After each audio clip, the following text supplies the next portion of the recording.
அண்ணா university எப்படிப்பட்ட இடம் அது? சாதாரணமா நீங்களே போக முடியாது. பிரஸ் போக முடியுமா அண்ணா யூனிவர்சிட்டியில? பிரஸ் போக முடியாது. அப்படி பிரஸ் போகணும்னு அவ்வளவு கஷ்டமான இடத்துல அண்ணா யூனிவர்சிட்டியில எப்படி சர்வசாதாரணமா அந்த இது பொறுக்கி ஞானசேகரன் உள்ள போக முடியும்? 8 மணில இருந்து நைட் டயத்துல யார் அலோவ் பண்ணுது? அது இதே கவர்னர் மாளிகையில பெட்ரோல் குண்டு வீச்சினும் போது சிசிடிவி ஃபுட்டேஜ் எடுத்து வெளியிட்டீங்க. ஏன் இதுக்கு சிசிடிவி ஃபுட்டேஜ் ஏன் இதுவரை வெளியிடல? அதான் இப்ப தமிழ்நாட்டு மக்களுடைய கேள்வி, பொதுச்செயலாளருடைய கேள்வி. சிசிடிவி வெளியிடுங்க.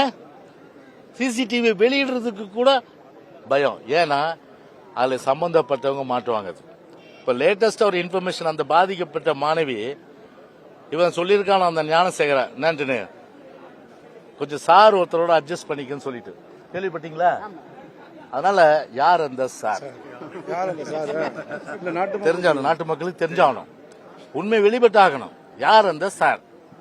மாணவி கொடுத்த ஸ்டேட்மெண்ட் ஏன்னா முழுமையான அளவுக்கு உண்மை வெளிவரணும்னா உண்மையிலே வெளியே இந்த விஷயங்கள் வெளிவர வேண்டும் என்று சொன்னால் முழுமையான அளவுக்கு ஒரு சுதந்திரமான நியாயமான ஒரு விசாரணை இருக்கணும். ஆனா இந்த இந்த ஸ்டாலின் மாடல் அரசாங்கம் தன் கட்சிக்காரனாக இருக்கிற இந்த ஞானசேகரனை காப்பாற்றுவதற்கு எல்லாவித முயற்சிகளும் எடுக்கின்ற அந்த நிலையில ஜனநாயகம் செத்து போச்சு.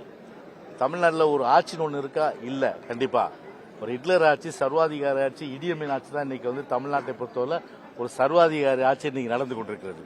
எனவே சிசிடிவி ஃபுட்டேஜ ஆய்வு செய்து யார் அவனை உள்ள அனுப்புது, அண்ணா யூனிவர்சிட்டியில யாரெல்லாம் இதுக்கு தொடர்பு, ஒரு நண்பர்களோட பழகுனா அவன் வீடியோ எடுக்கிறது, அந்த வீடியோ எடுத்துட்டு உடனே என்ன பண்றது, பேஸ்புக்கில் போட்டுருவேன், உங்க வீட்டுக்கு சொல்லிடுவேன், நீ எனக்கு ஈல்ட் ஆகும் அப்படின்னு சொன்னா அப்படிப்பட்டவரெல்லாம் சும்மா விடலாமா இன்னைக்கு நாட்டில்? அந்த அளவுக்கு இன்னைக்கு பாத்தீங்கன்னா இன்னைக்கு ஒரு ஆளுங்கட்சின்ற அந்த ஆசீர்வாதத்தோடு இன்னைக்கு ஒரு கொடுங்கோன்மை அரங்கேற்றப்பட்ட நிலையில் இன்னைக்கு ஒரு முழுமையான சுதந்திரமான ஒரு நியாயமான விசாரணை செய்து அந்த தண்டனை என்பது ஒரு கடுமையான அளவுக்கு இருக்கணும். புரியுதுங்களா? ஏற்கனவே இவனை குண்டாஸ்ல போட்டிருந்தாலே, ஒரு கண்காணிப்பு பட்டியலில் போட்டு உள்ள தள்ளியிருந்தாலே இந்த பிரச்சனை இருந்திருக்காது.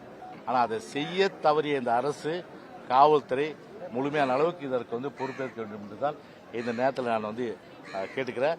சிசிடிவி ஃபுட்டேஜ் ஒரு வெளியிடுவது மூலமா தான் முழுமையான அளவுக்கு உண்மைகள் வெளிவரும்.